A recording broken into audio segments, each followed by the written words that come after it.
Iya, ini pertama kali gue diperiksa seumur hidup, diperiksa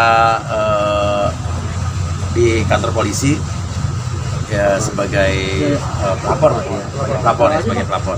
Ya. Gimana Pak Bibi tadi di Brontong apa pertanyaan sama penyidik sendiri dan perihal apa sih benang merahnya dan kok bisa Pertanyaannya banyak banget, jadi pertanyaannya banyak banget. Ini berhubungan dengan kronologisnya sampai dari di mana pertama kali kenal Mbak M juga Fanden. ditanyain, terus sampai saya kan kenal Mbak M ini kan baru bulan Maret, sampai saya ingat-ingat tanggal berapa ya, berarti pertama kali kan dikenalin sama Dennis. Nah terusnya habis itu sedetail itu ternyata saya nggak nyangka, saya pikir cuma nanyanya bagaimana kejadiannya, kerugian berapa, ternyata detail ditanyanya bagaimana, dari awal kenalnya gimana gitu kan, dan sampai akhirnya dia waktu itu melapor dan tadi dikasih kita diundang untuk klarifikasi gitu. berapa pertanyaan tadi betul? Total berapa pertanyaan ya Bang? Banyak banget. Lebih 2 Oh, lebih banyak banget, pertanyaannya banyak banget. Ada kerugian maksudnya? Kerugiannya? Ya pokoknya sesuai dengan bukti yang sudah disampaikan, dia meminta saya untuk mentransfer 100 juta ya. 100 juta ada lagi? Hanya 100 juta? Iya, 100 juta. Terus? Ya, kalau ini Ya. udah ke ranah pidana berarti kan artinya tuntutannya hukuman badan, artinya kerugiannya berarti Maria udah terima gitu kerugian. Jadi Ya, yang ngerti saya. Ya pokoknya saya sih jalani proses gitu. Kalau emang ini dan ini emang ini adalah pidana ya Bang ya. Dan ini karena kita kalau melaporkannya penipuan. ya kalaupun nanti masalah uang saya balik ke pangkal, saya udah nggak peduli lah udah. Kita serahkan sama polisi karena saya percaya dan saya yakin polisi bisa menangani kasus ini dan juga menjalankan kasus ini secara profesional. Flashback sedikit mungkin, Ya. kejadiannya itu kapan sih? Maksudnya? Kejadiannya itu awalnya awalnya saya dibohongin dan diiming-imingi ya. Ya. Itu pas lebaran. Kemarin. Kemarin persis lebaran. Pas lebaran. Nah pihak sana kan terutama orang tuanya ya, Iya. kalau menyatakan kalau yang bersangkutan tuh mengalami ada kelainan. Iya. Gimana menanggapinya maksudnya? Kalau Rumah sakit jiwa. Iya gini, kalau kalau ya masalah jiwa itu apakah bisa dituntut? Oh saya nggak ngerti kalau masalah orang sakit jiwa atau segala macam bisa dituntut, itu saya nggak ngerti karena saya bukan ahlinya. Karena saya di sini nggak mau berbicara di luar konteks saya sebagai saya nggak ngerti gitu kan. Karena saya nggak mau jadi blunder, jadi bahan tertawaan.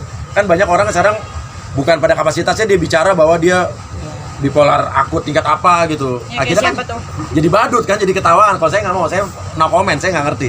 Yang tahu pasti ya pihak polisi yang lebih tahu yang pasti akan mendalami kasus ini lebih dalam lagi, dan sampai akhir ini saya diundang untuk klarifikasi, berarti kan kasus ini udah jalan Bang ya.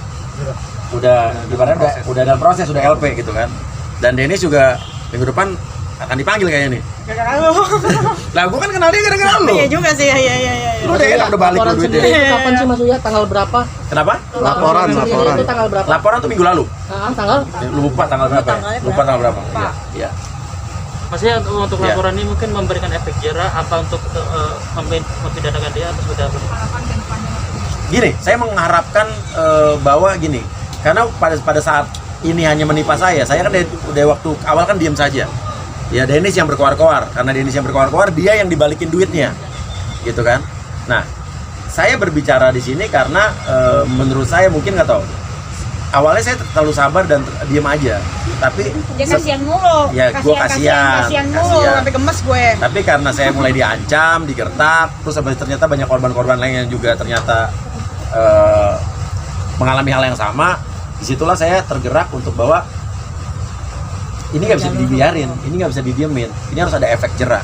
Karena kalau enggak, sampai kapan dia akan melakukan hal ini berulang-ulang pada orang lain. Saya kasihan kalau ada korban-korban lain. Iya kalau misal orangnya juga korban-korban lain masih punya banyak uang, tapi orang yang ternyata uangnya pas-pasan, habis itu akhirnya jadi kena imbasnya, efeknya. Sampai gak di rumah. Ada sampai gak di rumah juga itu di Dennis ya. Saya kasihan. Nah, kasihan bukan sama korban-korbannya aja dan calon-calon korban lain. Saya kasihan juga sama dia. Karena saya kasihan, saya laporin biar dia ada efek jera, dia bisa biar menyesali perbuatannya, biar dia bisa tobat dan hidup sebagai orang yang normal nantinya. Jadi jangan jadi penipu terus gitu. Oke, setelah laporan cepat, apakah ada komunikasi dari pihak kita ke pihak dia sendiri mulai pengacaranya atau seperti apa? Nggak ada sama sekali. Bentuk ancamannya kemarin tadi kan sempat nyinggung soal ada ancaman. Ya. Bentuk ancamannya mungkin. Yang membuat saya akhirnya melaporkan ya karena saya diancam digertak, katanya ada pasal pengancaman, terus saya nggak ngancam sama sekali, terus UU ITE dan lain sebagainya, terus saya diomel-omelin, dimarah-marahin, dan menurut saya udah umur 40 tahun ke atas dimarah-marahin sama orang yang jauh di bawah saya umurnya, saya baru kenal juga, dan dia membohongi saya, itu ego saya ya, akhirnya ya timbul lah.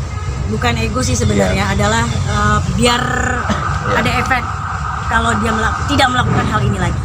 Karena ya nggak pantas kan dan dirugikan banyak orang, bukan cuma kita doang. Bang Uya baru pertama kali kena tipu. Oh, zaman dulu zaman gue pernah kena tipu lah gue. Mobil gue sampai sekarang ada yang masih belum balik, tapi surat-surat BPKB masih ada, ditipu teman sendiri. Terus terakhir tahun lalu juga gue ditipu juga yang soal travel di Bali itu gitu kan.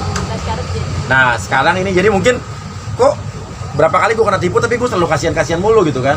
Tapi kalau orang-orang yang waktu itu gitu kan, orang-orang yang sebelumnya, mereka tuh menyelesaikannya apa mungkin pendekatannya ke gue juga tidak segarang ini gitu loh. Gue nggak diancam, nggak digertak, nggak malah dia jadi lebih galakan dia gitu. Jadi ya sekarang ini mungkin beda atau tapi menurut gue sih gini, karena di sini ini udah banyak banget orang yang mengalami hal yang sama kayak gue, dan gue pengen memberikan efek jera aja supaya dia ya mempertanggungjawabkan perbuatannya di mata hukum. Bentuk ancaman ke Mas Uya apa?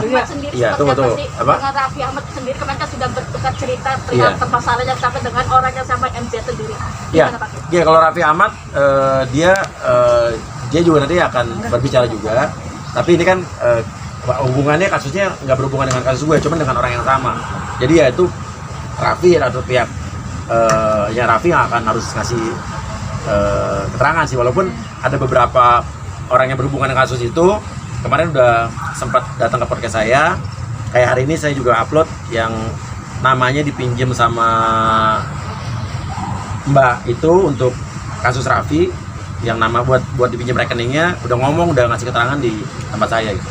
Jadi banyak korban yang nggak hanya Pak Uya. Ya, cuman pada laporan saya ini saya hanya merujuk pada kasus saya pribadi ya. Gitu. Gini, intinya adalah saya tidak pernah meminta untuk uang saya dikembalikan dengan cara dicicil.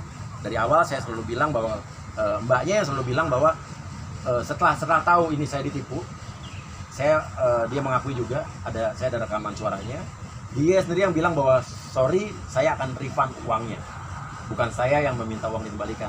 Dan saya minta kalau emang ada itikat baik, kembalikan uang saya 100 juta utuh, tidak usah dilebihin, tidak usah dikurangi. Dan saya tidak pernah meminta bahwa cicil dong, lo bisa kredit, nggak pernah satu kali pun saya ngomong gitu. Berarti soal 35 juta itu bukan udah ditransfer? Saya tidak pernah meminta dan saya tidak pernah sama sekali tanpa sepengetahuan saya. Saya tidak pernah tanpa kesepakatan, tanpa perjanjian, tanpa info apapun dari saya. Jadi ini biar saja polisi yang menangani kasus ini dan mendalami kasus ini. Berarti MZ mentransfer tanpa kesepakatan ya? Tanpa kesepakatan dan tanpa sepengetahuan saya. Maksudnya, ini kan bukan pertama kalinya MZ ini terlibat kasus hukum, bahkan beberapa kasus yang dilaporkan Polda Metro Jaya itu dia juga sudah berstatus tersangka. Untuk kasus Mas Uya sendiri, apa harapannya dan apakah akan bernasib seperti pelapor-pelapor sebelumnya yang berharap dia dibui tapi ternyata enggak gitu? Oke, untuk kasus-kasusnya lain yang dijadi tersangka saya malah nggak tahu kasus apa ada di mana gitu. Tapi saya ada fokus sama kasus saya aja. Tapi kita ikuti proses hukumnya, proses di kepolisian, dan saya yakin kepolisian kita dan pada khususnya Polda Metro Jaya ini terbaik dan bisa profesional. Dan saya yakin seyakin-yakinnya ini kasus bisa berjalan dengan baik sesuai dengan sebagaimana mestinya. Saya yakin.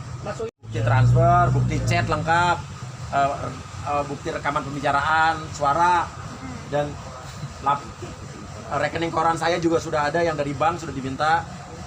rekening koran saat saya mentransfer uang DP dan saat dia memberikan saya bukti transfer 100 juta dan ternyata itu palsu. Dan pada tanggal dan jam yang sama rekening koran saya sudah diminta dari bank, sudah saya berikan juga bahwa tidak ada uang masuk sama sekali. Dan kalau ngomong pengacara nih, pengacara saya pada saat saya menceritakan kasus saya saja, pengacara saya tidak langsung percaya omongan saya dong. Harus melihat bukti-buktinya dulu, mendalami kasusnya dulu. Jadi setelah ada bukti-bukti dan kasusnya, baru buat laporan ya kan. Nah, Ini preskon dulu yang penting. intinya kan ibaratnya ya pengacara, kalau saya nggak bicara pengacara mana, kalau pengacara yang benar menurut saya adalah kliennya itu ngomong bukan berarti atas dasar omongan klien itu dijadikan bahan untuk dia ngasih statement berkoar-koar, bener gak? Dalami dulu apa buktinya segala macam gitu kan, dalami kasusnya, jangan sampai Ganggu diri sendiri. nah intinya gitulah. Kemarin contohnya dia bilang bipolar akut kayak gitu, itu kan jadi bahan ketahuan orang. Siapa yang mau pakai pengacara kayak gitu lagi? Tenang, sabar. Oh ya, sabar. Udah masalah apa sih Mbak? Iya. Oke, berarti ini untuk pengacaranya Mas Uya berarti ini bukan masuk ranah perdata ya? Karena kan ada statement pengacara seperti itu. Kita laporin udah laporin polisian, berarti ya namanya pidana bukan lagi perdata. Oke, pasal yang dilaporkan Mas, pasal berapa dan ancamannya apa Mas? Ya penipuan sih, yang kita laporan itu pasal penipuan. Ya, pasal berapa? 30 juta kan? Ancaman 4 tahun atau tidak tahu 4 tahun, sekitar 4 tahun. atau penjara. Ini kan untuk laporan saya ya.